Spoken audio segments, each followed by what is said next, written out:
Anyway, we are recording. James Thomas, it is another weekend of movies coming out. We're going to be talking about an animated feature called Scarlet. And Tony, if you don't mind, I want to start this. It's a sword wielding princess embarks on a dangerous, I didn't give you a chance to answer, a dangerous quest to avenge the death of her father. Soon she meets an idealistic young man who shows her the possibility of a future free of bitterness and rage. I was looking at this and I was trying to figure out, am I watching Ghost or am I watching Infinity Wars? Yeah, it was.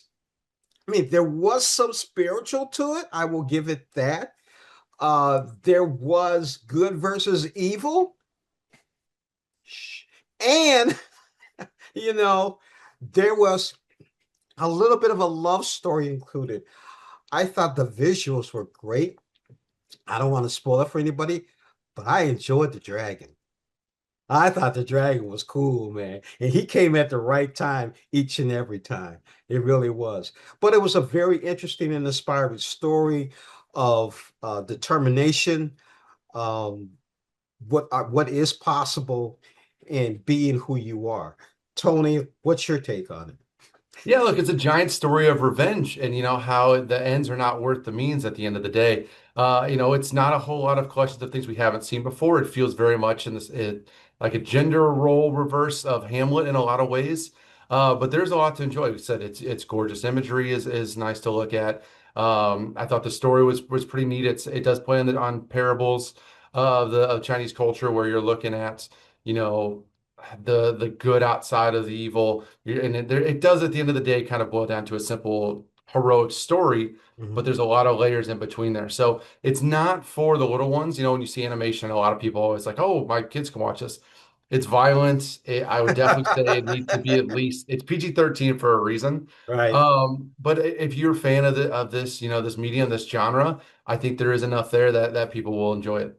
Your reference to Hamlet is the same that Tomatoes talked about, that it was an inspiring story with a reference to Hamlet. So, what would you give Scarlet?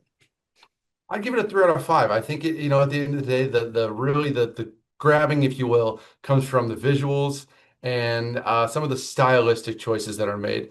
So from a story, like I said, we've seen this before. But there is something there. I don't think it should be in the best animated feature conversation from last year, but there is enough there that it warrants a nice viewing if you have the time.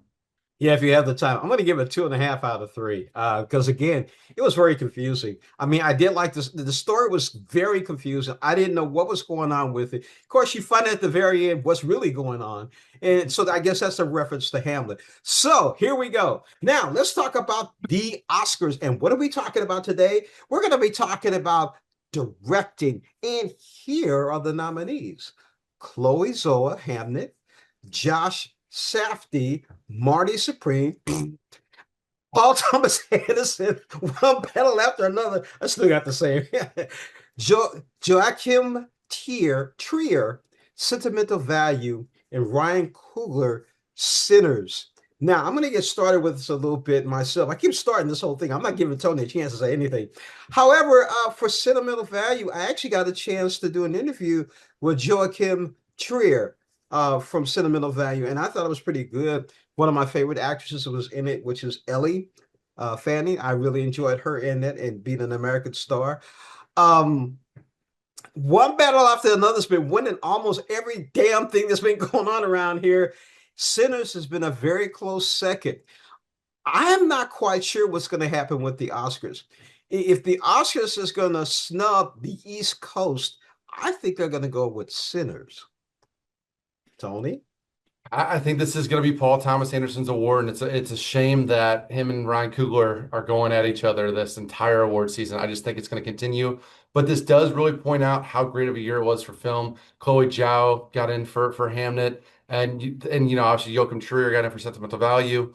Josh Safdie blew minds at Marty Supreme, not yours, but the fact that Guillermo del Toro didn't make it for his impressive vision for Frankenstein just goes to show how loaded this category is this year. You got that right. That Frankenstein was very good too. So those are the ones in achievement in directing. So you're going to say One Battle again. I'm going to say Sinners. So let's talk about the next one we're going to talk about, and it's costume design. And let's bring it up. Frankenstein's in there. Avatar, Fire and Ash, Hamnet, Marty Supreme, and Sinners. And I do want to say something about Avatar, Fire and Ash. Costume design, it was more AI than costumes than anything else. So how the heck did it actually get in this category? So, Tony, out of those, Avatar, Frankenstein, Hamnet, Marty Supreme, and Sinners, who do you think may win for costume design? I think it's a two-horse race. I think it's between Sinners and Frankenstein. And I really, this is one where I've gone back and forth a lot. I think Sinners is going to get over the top and deservedly so, but Frankenstein deserves to be in that category, that conversation. The fact that we're looking at Avatar: Fire and Ash as a nominee and not Wicked for Good is quite impressive. It just goes to show that things don't always carry over year after year. You got that right. You know what, folks, if you haven't seen, those are two horror films that are being in the Oscar nomination. Two horror films: Sinners, Vampires, Frankenstein, and I enjoyed them both. I really did. I'm gonna have to say again, I'm not trying to be too biased, but you know where I'm going with this. Frankenstein was very good. I mean, it was just not only costume design, but set design. I'm wondering if it's being nominated in that. We'll find out in the next couple of weeks. But Sinners was good too.